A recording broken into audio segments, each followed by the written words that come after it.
നമസ്തേ, മഹാഭാരതത്തിലേക്ക് സ്വാഗതം. രാമജന്മഭൂമി വിധി അട്ടിമറിക്കാൻ ശ്രമിച്ചാൽ കോൺഗ്രസിന്റെ തകർച്ച പൂർണ്ണമാകുമെന്ന് ഉത്തർപ്രദേശ് മുഖ്യമന്ത്രി യോഗി ആദിത്യനാഥ്. പശ്ചിമ ബംഗാളിൽ തൃണമൂൽ കോൺഗ്രസ് ആക്രമണത്തിലൂടെ വോട്ടർമാരെ ഭയപ്പെടുത്തുകയാണെന്നും BJP ആരോപിച്ചു. മൂന്നാംഘട്ട തെരഞ്ഞെടുപ്പ് പോളിംഗ് അല്പസമയം മുമ്പ് അവസാനിച്ചു. 93 മണ്ഡലങ്ങളിലാണ് ഇന്ന് തെരഞ്ഞെടുപ്പ് നടന്നത്. മുസ്ലിം സംവരണ വിഷയത്തിൽ മലക്കം മറിഞ്ഞ് RJD അധ്യക്ഷനും ബീഹാർ മുഖ്യമന്ത്രിയുമായ ലല്ലു പ്രസാദ് യാദവ്.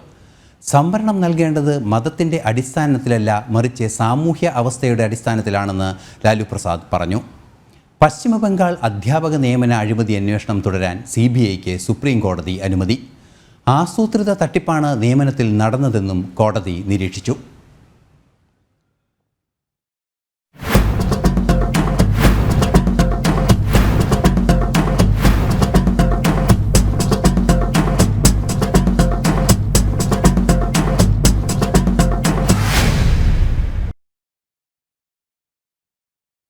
കോൺഗ്രസിൻ്റെ പാകിസ്ഥാൻ പ്രേമം കൂടുകയാണെന്ന് പ്രധാനമന്ത്രി. മുംബൈ ഭീകരാക്രമണത്തിൽ കോൺഗ്രസ് പാകിസ്ഥാനെ സംരക്ഷിക്കുകയാണ്. സംവരണം തട്ടിയെടുത്ത് കോൺഗ്രസ് തങ്ങളുടെ വോട്ട് ബാങ്ക് ഉറപ്പിക്കുന്ന ലക്ഷ്യം മതാധിഷ്ഠിത സംവരണമെന്നും പ്രധാനമന്ത്രി പറഞ്ഞു. മുംബൈ ഭീകരാക്രമണ കേസിൽ പാകിസ്ഥാന്റെ ഇടപെടൽ തെളിഞ്ഞതാണ്. എന്നാൽ ഇന്ന് കോൺഗ്രസ് അതേ സംഭവത്തിൽ പാകിസ്ഥാനെ സംരക്ഷിക്കുകയാണെന്ന് പ്രധാനമന്ത്രി പറഞ്ഞു. അതിർത്തിയിൽ ഉടനീളം രാജ്യവിരുദ്ധ ശക്തിയായി കോൺഗ്രസ് ശക്തമായി പ്രവർത്തിക്കുന്നു.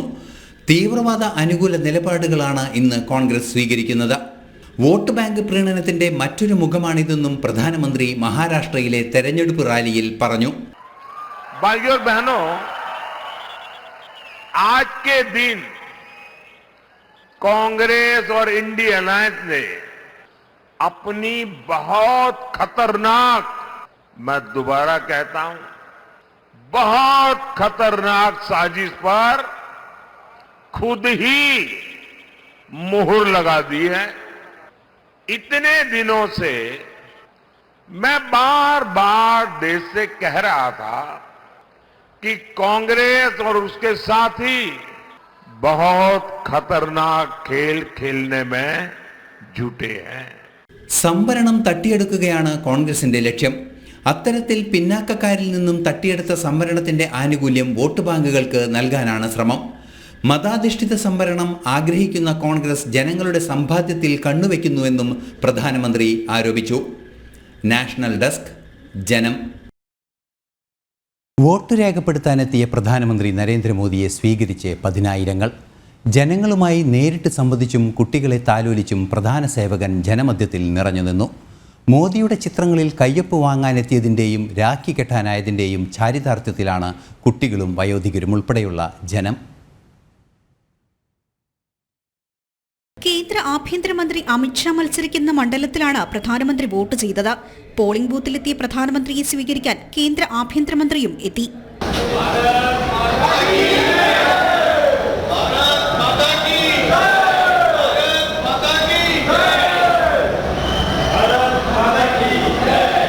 പ്രധാനമന്ത്രി എത്തുന്നതിന് മുൻപായി കനത്ത സുരക്ഷയായിരുന്നു സ്ഥലത്ത് ഏർപ്പെടുത്തിയത്. പ്രധാനമന്ത്രിയെ കാണാൻ മോദിയുടെ പ്ലക്കാർഡുമേന്തി അനേകം പ്രവർത്തകരാണ് കാത്തുനിന്നത്.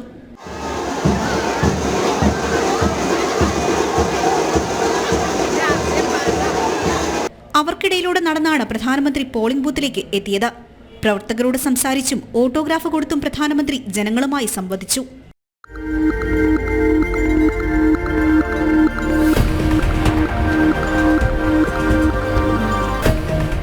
വോട്ട് ചെയ്ത ശേഷം ജനങ്ങളെ അഭിവാദ്യം ചെയ്ത പ്രധാനമന്ത്രിക്ക് ഒരു വയോധിക രാഖി കെട്ടിക്കൊടുത്തു.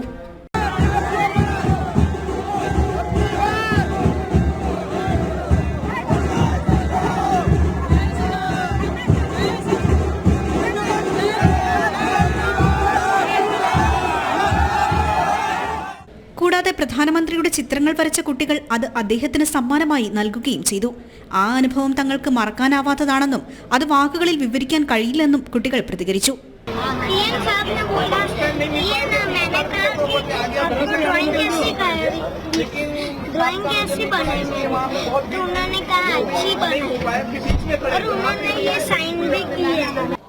कि उन्होंने मुझे सामने से बताया कि और देखा चित्र ड्राइंग देखा और कहा कि पेन दो और उन्होंने ऑटोग्राफ दिया। ജനങ്ങൾക്കിടയിലൂടെ നടന്നു നീങ്ങിയ പ്രധാനമന്ത്രി പ്രവർത്തകർക്ക് ആവേശം പകർന്നു. ജനാധിപത്യത്തിന്റെ ആഘോഷത്തിൽ എല്ലാവരും പങ്കാളികളാകണമെന്ന് പറഞ്ഞ് പ്രധാനമന്ത്രി മടങ്ങി. ന്യൂസ് ഡെസ്ക് ജനം. വിദേശ ശക്തികൾ രാജ്യത്തെ തെരഞ്ഞെടുപ്പിൽ ഇടപെടാൻ ശ്രമിക്കുന്നുവെന്ന് പ്രധാനമന്ത്രി നരേന്ദ്രമോദി. കർണാടക സർക്കാരിൻ്റെ മുസ്ലിം സംവരണത്തെയും പ്രധാനമന്ത്രി വിമർശിച്ചു. പ്രജ്വൽ രേവണ്ണയ്ക്കെതിരെ കർശന നടപടികൾ ഉണ്ടാകണമെന്നും അദ്ദേഹം ആവശ്യപ്പെട്ടു. ഒരു ദേശീയ മാധ്യമത്തിന് നൽകിയ അഭിമുഖത്തിലാണ് പ്രധാനമന്ത്രി നിലപാട് വ്യക്തമാക്കിയത്. ചില വിദേശ ശക്തികൾ ഭാരതത്തിന്റെ തെരഞ്ഞെടുപ്പിൽ ഇടപെടുന്നുണ്ട്. വിവരങ്ങൾ നൽകുക മാത്രമല്ല, തെരഞ്ഞെടുപ്പിന്റെ അടിസ്ഥാന സ്വഭാവത്തെ അട്ടിമറിക്കാനും അവർ ശ്രമിക്കുന്നു. ഇത്തരം നീക്കങ്ങൾ ഭാരതത്തിൽ വിലപ്പോകില്ലെന്നും പ്രധാനമന്ത്രി പറഞ്ഞു. യഥാർത്ഥ സ്വേച്ഛാധിപത്യ ഭരണം നടത്തിയത് കോൺഗ്രസ് ആണ്. ഭരണഘടന നൽകിയ അഭിപ്രായ സ്വാതന്ത്ര്യം നിയന്ത്രിക്കാൻ ഭേദഗതി കൊണ്ടുവന്നതും അവരാണ്.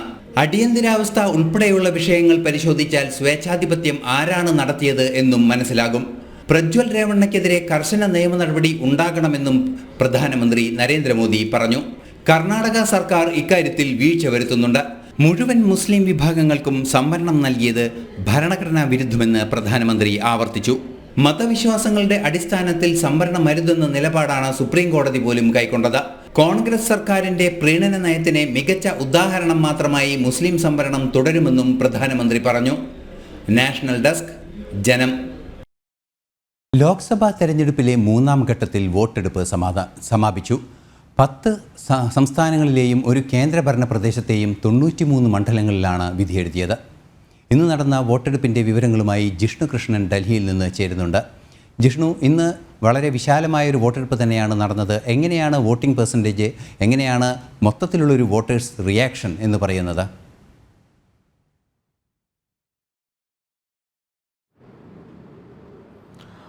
ഐസൽ, ലോക്സഭാ തെരഞ്ഞെടുപ്പിന്റെ മൂന്നാം ഘട്ട വോട്ടെടുപ്പിന്റെ സമയം 6 മണിയോടുകൂടി തന്നെ അവസാനിച്ചു. പല പോളിംഗ് സ്റ്റേഷനുകളിലും പല സംസ്ഥാനങ്ങളിലും 6 മണിക്ക് ശേഷവും പോളിംഗ് ബൂത്തുകളിൽ വലിയ തിരക്ക് അനുഭവപ്പെട്ടിരുന്നു. അതുകൊണ്ട് 6 മണിക്ക് മുൻപായി പോളിംഗ് സ്റ്റേഷനിലേക്ക് എത്തിയിട്ടുള്ള എല്ലാവർക്കും വോട്ട് വിനിയോഗിക്കാനുള്ള അവസരം നൽകും എന്നുള്ളത് തെരഞ്ഞെടുപ്പ് കമ്മീഷൻ വ്യക്തമാക്കിയിട്ടുണ്ട്. ഏറ്റവും എടുത്തു പറയേണ്ടത് സമാധാനപരമായി വോട്ടെടുപ്പ് നടത്താൻ സാധിച്ചു എന്നുള്ളത് തന്നെയാണ്. ലോക്സഭാ തെരഞ്ഞെടുപ്പിന്റെ മൂന്നാം ഘട്ടം ഇന്ന് പൂർത്തിയാകുമ്പോൾ 1, 2, 3 ഘട്ടങ്ങൾ പരിശോധിക്കുമ്പോഴും ഇന്ന് മൂന്നാം ഘട്ടത്തിൽ പശ്ചിമ ബംഗാളിൽ മാൾഡ മേഖലയിൽ ചില അനിഷ്ട സംഭവങ്ങൾ ഉണ്ടായി എന്നതൊഴിച്ചാൽ പൂർണ്ണമായും സമാധാനപരമായിരുന്നു വോട്ടെടുപ്പ് എന്നുള്ളതാണ് ഏറ്റവും പ്രധാനപ്പെട്ട കാര്യം. ഒപ്പം അസാമിലും പശ്ചിമ ബംഗാളിലുമെല്ലാം തന്നെ ഭേദപ്പെട്ട പോളിംഗ് രേഖപ്പെടുത്തി. മഹാരാഷ്ട്രയിലാണ് കുറവ് പോളിംഗ് രേഖപ്പെടുത്തിയിട്ടുള്ളത്. അസാമിൽ 4 മണ്ഡലങ്ങളിലാണ് ഇന്ന് വോട്ടെടുപ്പ് നടന്നിട്ടുള്ളത്. ഇതോടുകൂടി അസാമിലെ മുഴുവൻ മണ്ഡലങ്ങളിലേക്കുമുള്ള വോട്ടെടുപ്പ് പൂർത്തിയായിരിക്കുകയാണ്. ഛത്തീസ്ഗഡിലെ 7 മണ്ഡലങ്ങളിൽ ഇന്ന് വോട്ടെടുപ്പ് നടന്നു. അതോടുകൂടി ഛത്തീസ്ഗഡിലെയും എല്ലാ മണ്ഡലങ്ങളിലേക്കുമുള്ള വോട്ടെടുപ്പ് പൂർത്തിയായിരിക്കുകയാണ്. മൂന്നാം ഘട്ട വോട്ടെടുപ്പിൽ ഏറ്റവും പ്രധാനപ്പെട്ട സംസ്ഥാനം ഗുജറാത്ത് തന്നെയായിരുന്നു. ഗുജറാത്തിലെ 26-ൽ 26 സീറ്റും ഈ മൂന്നാം ഘട്ടത്തിലാണ്. ഇന്നാണ് ജനവിധി രേഖപ്പെടുത്തിയിട്ടുള്ളത്. 2014-ലും 2019-ലും ഗുജറാത്തിലെ 26-ൽ 26 സീറ്റുകളും BJPക്കൊപ്പം നിന്ന സംസ്ഥാനമാണ്. പ്രധാനമന്ത്രി നരേന്ദ്രമോദിയുടെയും ആഭ്യന്തരമന്ത്രി അമിത്ഷായുടെയും തട്ടകം. പ്രധാനമന്ത്രിയും നരേന്ദ്രമോദി ഇന്ന് രാവിലെ തന്നെ ഗാന്ധിനഗറിലെത്തി വോട്ട് രേഖപ്പെടുത്തിയിരുന്നു. കേന്ദ്ര ആഭ്യന്തരമന്ത്രിയും ഗാന്ധിനഗറിൽ തന്നെയാണ് വോട്ട് രേഖപ്പെടുത്തിയിട്ടുള്ളത്.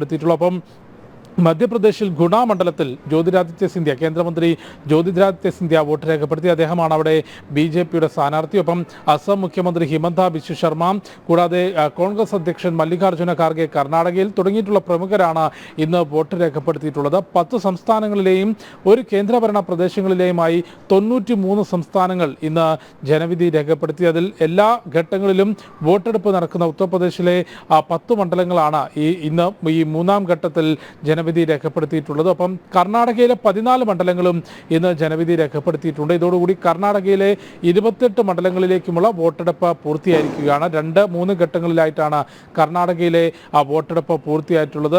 തീർത്തും പ്രചാരണ ചൂട് മുൻപോട്ട് പോവുകയാണ്. മൂന്നാം ഘട്ട വോട്ടെടുപ്പ് ഇന്ന് പൂർത്തിയായി. എടുത്തു പറയേണ്ടത് സമാധാനപരമായി വോട്ടെടുപ്പ് നടത്താൻ സാധിക്കുന്നു എന്നുള്ളത് തന്നെയാണ്. ഇന്ന് വോട്ട് രേഖപ്പെടുത്തിയ ശേഷം അസം മുഖ്യമന്ത്രി ഹിമന്ത ബിശ്വ ശർമ്മ ഇക്കാര്യം സൂചിപ്പിക്കുകയും ചെയ്തു. അസാമിൽ ഉൾപ്പെടെ വടക്കുകിഴക്കൻ മേഖലകളിൽ സംസ്ഥാനങ്ങളിൽ യാതൊരു തരത്തിലുമുള്ള അനിഷ്ട സംഭവങ്ങളില്ലാതെ സമാധാനപരമായി വോട്ടെടുപ്പ് നടത്താൻ സാധിക്കുന്നു എന്നുള്ളത് തന്നെയും തെരഞ്ഞെടുപ്പ് കമ്മീഷന്റെയും ഒപ്പം ഭരണകൂടത്തിന്റെയും വിജയമാണ് എന്നുള്ളത് അസം മുഖ്യമന്ത്രി ചൂണ്ടിക്കാണിച്ചിരുന്നു. മുൻപ് ഒരു 10 വർഷങ്ങൾക്ക് മുൻപ് വടക്കിഴക്കൻ സംസ്ഥാനങ്ങളിലും ഒപ്പം ബംഗാളിലും ബീഹാറും ഉൾപ്പെടെയുള്ള സംസ്ഥാനങ്ങളിലും തെരഞ്ഞെടുപ്പ് ദിനത്തിൽ നടക്കുന്ന സ്ഫോടനങ്ങളും ബൂത്ത് കയ്യേറിയുള്ള അക്രമങ്ങളും തുടർക്കഥയായി അല്ലെങ്കിൽ ആ ഒരു വോട്ടെടുപ്പ് ദിനത്തിലെ അക്രമ സംഭവങ്ങൾ കൂടി ചേർത്ത് വെച്ചിട്ട് വേണമായിരുന്നു ഇത്തരത്തിലുള്ള റിപ്പോർട്ടുകൾ തയ്യാറാക്കാൻ. എന്നാൽ സമാധാനപരമായി അക്രമ സംഭവങ്ങളില്ലാതെ വോട്ടെടുപ്പ് നടത്താൻ സാധിക്കുന്നു. ഇന്ന് 10 സംസ്ഥാനങ്ങളിലെയും ഒരു കേന്ദ്രഭരണ പ്രദേശങ്ങളിലെയുമായി 93 മണ്ഡലങ്ങളാണ് ജനവിധി രേഖപ്പെടുത്തിയിട്ടുള്ളത്. പ്രധാനമന്ത്രി നരേന്ദ്രമോദി ഇന്ന് വോട്ട് രേഖപ്പെടുത്തി. ഗുജറാത്തിലെ 26 മണ്ഡലങ്ങളും ഇന്നാണ് പോളിംഗ് സ്റ്റേഷനിലേക്ക് എത്തിയത്. ഐസൻ, സമാധാനപരമായ ഒരു വോട്ടെടുപ്പ്, അത് സമാധാനപരമായി വോട്ടെടുപ്പ് സമാപിച്ചു എന്ന് പറയാൻ സാധിക്കുന്നു എന്ന് തന്നെ ജിഷ്ണു അല്പം സമയം മുമ്പ് വ്യക്തമാക്കി.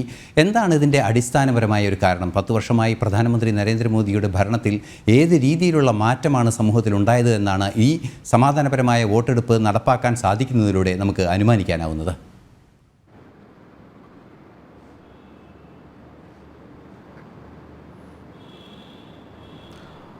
ഐസൻ, വടക്കുകിഴക്കൻ മേഖലയിലും ഒപ്പം പശ്ചിമ ബംഗാളിലും ബീഹാറിലും ജമ്മു കാശ്മീരിലും ഉൾപ്പെടെ ജമ്മു കാശ്മീരിൽ ഈ 3ാം ഘട്ടത്തിൽ ഇന്ന് നടക്കേണ്ടിയിരുന്ന വോട്ടെടുപ്പ് അടുത്ത ഘട്ടത്തിലേക്ക് മാറ്റിവെച്ചിട്ടുണ്ട്. അത്തരം സംസ്ഥാനങ്ങളിൽ വോട്ടെടുപ്പ് എന്നുള്ളത് മാത്രമല്ല, വിഘടനവാദ ശക്തികൾ നടത്തിയിരുന്ന പ്രവർത്തനങ്ങൾ, ജനങ്ങളെ ഭയപ്പെടുത്തിക്കൊണ്ട് വോട്ട് ചെയ്യാതെ അല്ലെങ്കിൽ അവരെ അന്ന് ആ ദിവസം വീടിന് പുറത്തേക്ക് പോലും പുറത്തിറങ്ങാൻ സാധിക്കാത്ത സാഹചര്യം, ബൂത്ത് കയ്യേറിക്കൊണ്ട് കള്ളവോട്ട് ചെയ്യൽ, ഇത്തരത്തിലുള്ള നടപടികൾ, തെരഞ്ഞെടുപ്പ് അട്ടിമറിക്കുന്ന നടപടികൾ വലിയ രീതിയിൽ മുൻപ് വടക്കിഴക്കൻ സംസ്ഥാനങ്ങളിൽ ഉൾപ്പെടെ റിപ്പോർട്ട് ചെയ്തിരുന്നു. എന്നാൽ നിലവിൽ കേന്ദ്ര സർക്കാർ, രാജ്യത്തിൻ്റെ ഭരണ നേതൃത്വത്തിന് ചുക്കാൻ പിടിക്കുന്ന പ്രധാനമന്ത്രി നരേന്ദ്രമോദി ഉൾപ്പെടെയുള്ളവരുടെ നേതൃത്വത്തിന് ഈ വടക്കിഴക്കൻ സംസ്ഥാനങ്ങളിലെ വിഘടനവാദത്തിന് ഒരു പരിധിവരെ അവസാനിപ്പിക്കാൻ സാധിച്ചു എന്നുള്ളത് തന്നെയാണ് ഇത്തരത്തിൽ വോട്ടെടുപ്പ് മുൻപോട്ട് പോകുമ്പോൾ അതിൽ സമാധാനപരമായി വോട്ടെടുപ്പ് നടത്താനുള്ള അല്ലെങ്കിൽ അത്തരം കാര്യങ്ങൾ നടക്കുന്നു എന്നുള്ളതിൻ്റെ ഏറ്റവും പ്രധാനപ്പെട്ട കാര്യം. ഒപ്പം ജമ്മു കാശ്മീരിൽ നമുക്കറിയാം ആർട്ടിക്കിൾ 370 റദ്ദാക്കിക്കൊണ്ട് അവിടെയുള്ള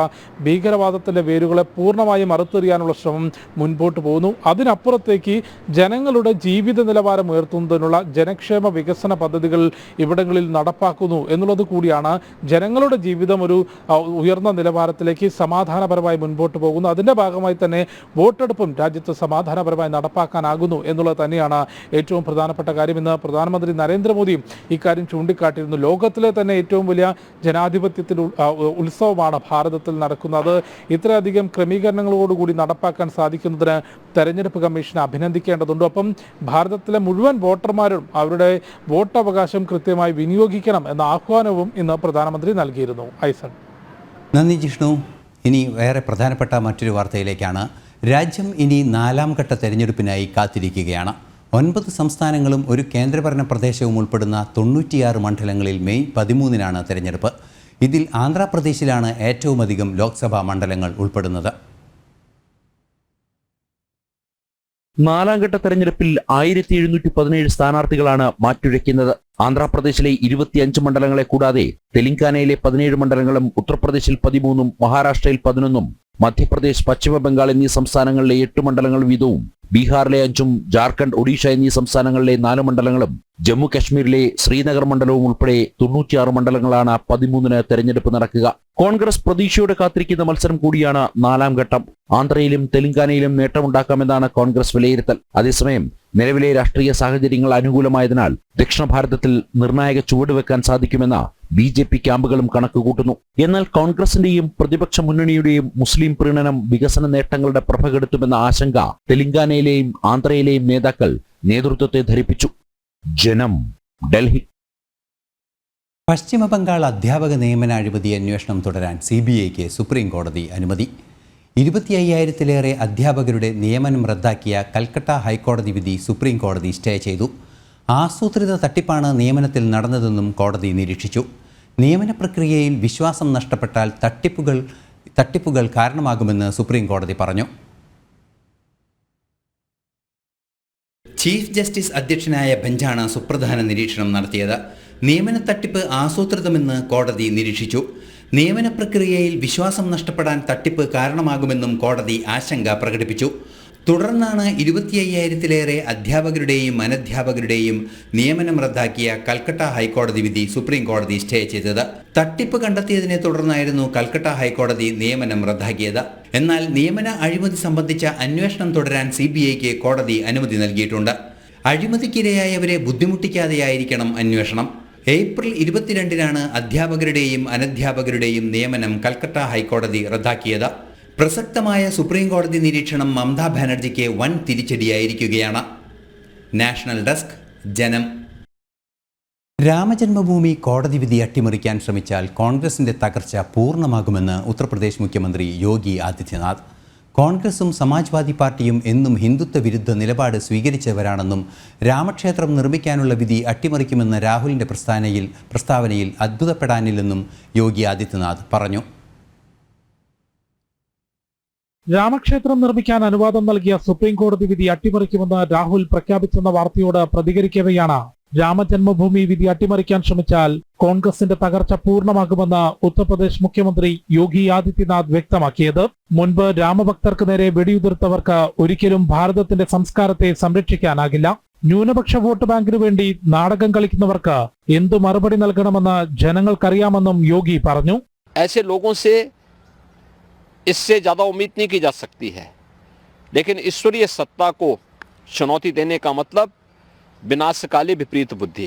कांग्रेस, सपा या इंडी गठबंधन से जुड़े हुए लोगों का, जिनका चरित्र ही राम विरोधी है, भारत विरोधी है, आतंकवाद समर्थक है, रामद्रोहियों के साथ लोग खड़े हुए हैं, इससे ज्यादा उम्मीद नहीं करनी चाहिए. ഇന്ത്യ സഖ്യം തന്നെ ഹിന്ദു വിരുദ്ധതയുടെ പേരിൽ കെട്ടിപ്പൊക്കിയതാണ്. ശ്രീരാമന്റെ മൂല്യങ്ങളെ ചോദ്യം ചെയ്യുന്ന കോൺഗ്രസ് ഉൾപ്പെടെയുള്ള പാർട്ടികൾ രാഷ്ട്രത്തിനായി ത്യാഗം സഹിച്ച ദേശീയ നായകരെ എന്നും അപമാനിക്കുകയാണെന്നും യോഗി ആദിത്യനാഥ് വിമർശിച്ചു. ജനം, ഡൽഹി. പശ്ചിമ ബംഗാളിൽ തൃണമൂൽ കോൺഗ്രസ് ആക്രമണങ്ങളിലൂടെ വോട്ടർമാരെ ഭയപ്പെടുത്തുകയാണെന്ന് BJP. മാൾഡ മണ്ഡലത്തിൽ വിവിധ സ്ഥലങ്ങളിൽ തൃണമൂൽ ബൂത്ത് പിടിച്ചെടുക്കാൻ ശ്രമിച്ചതായി BJP സ്ഥാനാർത്ഥി ശ്രീരൂപമിത്ര ചൗധരി ആരോപിച്ചു. പോലീസ് അക്രമത്തിന് കൂട്ടുനിൽക്കുകയാണെന്നും BJP സ്ഥാനാർത്ഥി പറഞ്ഞു. പശ്ചിമ ബംഗാളിൽ അധികാരത്തിന്റെ ബലത്തിൽ പോളിംഗ് ബൂത്തുകൾക്ക് സമീപം തൃണമൂൽ കോൺഗ്രസ് സംഘർഷമുണ്ടാക്കി വോട്ടർമാരെ ഭയപ്പെടുത്തുകയാണെന്ന് BJP ആരോപിച്ചു. സൗത്ത് മാൾഡ മണ്ഡലത്തിൽ ബൂത്ത് പിടിച്ചെടുക്കാൻ തൃണമൂൽ പ്രവർത്തകർ ശ്രമിച്ചു. എന്നാൽ ഇതിനെ ചോദ്യം ചെയ്തതോടെ പോളിംഗ് ബൂത്തിന് മുൻപിൽ സംഘർഷമുണ്ടാക്കി തൃണമൂൽ കൗൺസിലർമാരും പ്രവർത്തകരും ചേർന്ന് വോട്ടർമാരെ ഭയപ്പെടുത്തി തിരിച്ചയക്കാൻ ശ്രമിച്ചതായി സൗത്ത് മാൾഡയിലെ BJP സ്ഥാനാർത്ഥി ശ്രീരൂപ മിത്ര ചൗധരി പറഞ്ഞു. उन्होंने भीड़ इकट्ठा किया और जो पोलिंग स्टेशन का मेन जो एंट्रेंस को घेर लिया और वहाँ पे पॉलिटिकल स्लोगन शाउट करना शुरू किया और वो स्लोगन शाउटिंग के माध्यम से वो जितने वोटर वहाँ पे है उनको ऑब्स्ट्रक्शन हो रहा था और उनके अंदर एक फियर, भय की वार्ता दे रहे थे ताकि वो वोट डालने ना आए. മുൻപ് നടന്നതുപോലെ കള്ളവോട്ട് ചെയ്യാനും ബൂത്ത് പിടിച്ചെടുക്കാനും സാധിക്കാത്തതുകൊണ്ട് ജനങ്ങൾ വോട്ട് ചെയ്യാതിരിക്കാൻ തൃണമൂൽ കോൺഗ്രസ് അക്രമം നടത്തുകയാണ്. പോലീസ് അക്രമികൾക്കൊപ്പമാണെന്നും BJP സ്ഥാനാർത്ഥി കുറ്റപ്പെടുത്തി. ജനം, ഡൽഹി. അടുത്തയിടെ കോൺഗ്രസിൽ നിന്ന് രാജിവെച്ച രാധിക ഖേര BJPയിൽ ചേർന്നു. മഹാത്മാഗാന്ധിയുടെ കോൺഗ്രസ് അല്ല ഇന്നുള്ളതെന്നും മോദി സർക്കാരിൽ വിശ്വാസമുണ്ടെന്നും രാധിക പറഞ്ഞു. കോൺഗ്രസ് നേതൃത്വത്തെ പരസ്യമായി വിമർശിച്ചുകൊണ്ടായിരുന്നു ഛത്തീസ്ഗഡിൽ നിന്നുള്ള നേതാവായ രാധിക ഖേരയുടെ രാജി. ലോക്സഭാ തെരഞ്ഞെടുപ്പ് പ്രചാരണങ്ങൾക്കിടെ തുടർച്ചയായി നേതാക്കളുടെ കൊഴിഞ്ഞുപോക്കും BJPയിലേക്കുള്ള കൂടുമാറ്റവും കോൺഗ്രസിനെ തീർത്തും പ്രതിസന്ധിയിലാക്കുകയാണ്. അടുത്തിടെ രാജിവെച്ച കോൺഗ്രസ് നാഷണൽ മീഡിയ കോർഡിനേറ്ററും ഛത്തീസ്ഗഡിൽ നിന്നുള്ള നേതാവുമായ രാധിക ഖേരയാണ് ഏറ്റവും ഒടുവിൽ BJPയിൽ ചേർന്നത്. ഡൽഹിയിൽ BJP ആസ്ഥാനത്ത് ദേശീയ general secretary Vinod Tawde party അംഗത്വം നൽകി രാധിക ഖേരയെ സ്വീകരിച്ചു. സ്ത്രീ എന്ന നിലയിൽ കടുത്ത അവഗണനയാണ് പാർട്ടിയിൽ നേരിട്ടതെന്നും മഹാത്മാഗാന്ധിയുടെ കോൺഗ്രസ് അല്ല ഇന്നുള്ളതെന്ന് ബോധ്യമായെന്നും രാധിക പറഞ്ഞു. लेकिन आज की कांग्रेस महात्मा गांधी जी की कांग्रेस नहीं, आज की कांग्रेस राम जी की विरोधी कांग्रेस है, हिंदू की विरोधी कांग्रेस है. मेरी जननी जो खुद इतनी बड़ी राम भक्त है, जिनको लेके मैं रामलला के दर्शन करने गई, मेरा पूरा परिवार राम भक्त है और जब राम मंदिर बना और मूर्ति की स्थापना हुई, जिस तरीके से हमने अपने घर में उसको मनाया, उसको लेकर जितना कष्ट भारतीय राष्ट्रीय कांग्रेस को हुआ उससे पीड़ित होके आज मैं बोलते हुए भी ये कांप रही हूं जब मैं उस पल को वापस जीती हूं। ये सिर्फ मोदी जी की गारंटी की सरकार थी कि बेटी वहां सुरक्षित थी और वहां से सुरक्षा से यहां पर पहुंच सकी। അയോധ്യയിൽ ദർശനം നടത്തിയതിനാൽ വിവേചനം നേരിട്ടു. കോൺഗ്രസ് പൂർണ്ണമായും ഹിന്ദു വിരുദ്ധമാണെന്നും രാധിക ഖേര വിമർശിച്ചു. സിനിമാ താരം ശേഖർ സുമനും ഇന്ന് BJP അംഗത്വം സ്വീകരിച്ചു. ജനം, ഡൽഹി. മുസ്ലിം സംവരണ വിഷയത്തിൽ മലക്കം മറിഞ്ഞ് RJD അധ്യക്ഷനും ബീഹാർ മുൻ മുഖ്യമന്ത്രിയുമായ ലാലു പ്രസാദ് യാദവ്. സംവരണം നൽകേണ്ടത് മതത്തിൻ്റെ അടിസ്ഥാനത്തിലല്ല, മറിച്ച് സാമൂഹ്യ അവസ്ഥയുടെ അടിസ്ഥാനത്തിലാണെന്നും ലാലു പ്രസാദ് യാദവ് പറഞ്ഞു. രാജ്യത്ത് മുസ്ലിം സംവരണം കൊണ്ടുവരണമെന്നും മുഴുവൻ മുസ്ലിമുകൾക്കും ആനുകൂല്യം ലഭിക്കണമെന്നുമായിരുന്നു ലാലു നേരത്തെ പ്രതികരിച്ചത്. വിഷയത്തിൽ പ്രധാനമന്ത്രി ഉൾപ്പെടെ വിമർശനം ഉന്നയിച്ചിരുന്നു. ഇന്നത്തെ മഹാഭാരതം ഇവിടെ സമാപിക്കുകയാണ്. ഇനി വീണ്ടും കാണാം.